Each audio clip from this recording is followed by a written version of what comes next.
টি-20 বিশ্বকাপের সুপার 8-এ ভারতের কাছে হেরে টুর্নামেন্ট থেকে বিদায় নিয়েছে ওয়েস্ট ইন্ডিজ। তবে নিজেদের টুর্নামেন্ট শেষ হলেও দেশে ফিরতে পারছে না শাই হোপের দল। মধ্যপ্রাচ্যের বিদ্যমান পরিস্থিতিতে ভারতে অবস্থান করতে হচ্ছে ক্যারিবীয়দের। ওয়েস্ট ইন্ডিজ অবশ্য মধ্যপ্রাচ্যের সামরিক সংঘাতে আক্রান্ত হওয়া প্রথম দল নয়। এর আগে জিম্বাবুয়েও আটকা পড়েছে ভারতে। দক্ষিণ আফ্রিকার বিপক্ষে ম্যাচ শেষে দেশে ফেরার কথা থাকলেও তা সম্ভব হয়নি সিকান্দার রাজাদের। একই কারণে এবার আটকা পড়ল ওয়েস্ট ইন্ডিজ। আটকে পড়া দল দুইটি কবে দেশে ফিরতে পারবে তা এখনো অজানা। ওয়েস্ট ইন্ডিজ ক্রিকেট বোর্ড জানিয়েছে, উপসাগরীয় অঞ্চলে সামরিক তৎপরতার জেরে সৃষ্ট নিরাপত্তা ঝুঁকির কারণে দেশের ফেরার সময়সূচি পেছাতে হয়েছে ক্যারিবীয়দের।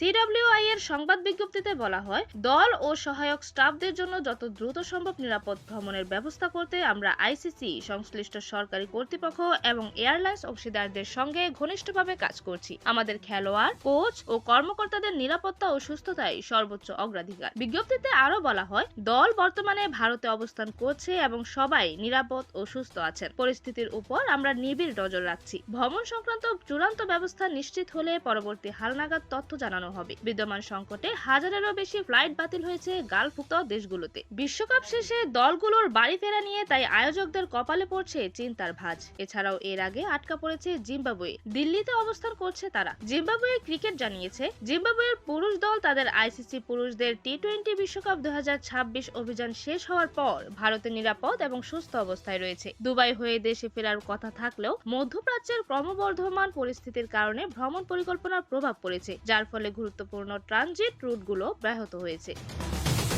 এরকমই যে কোনো খেলার আপডেট সবার আগে পেতে অবশ্যই চ্যানেলটি সাবস্ক্রাইব করে রাখুন। ধন্যবাদ। Flavours news.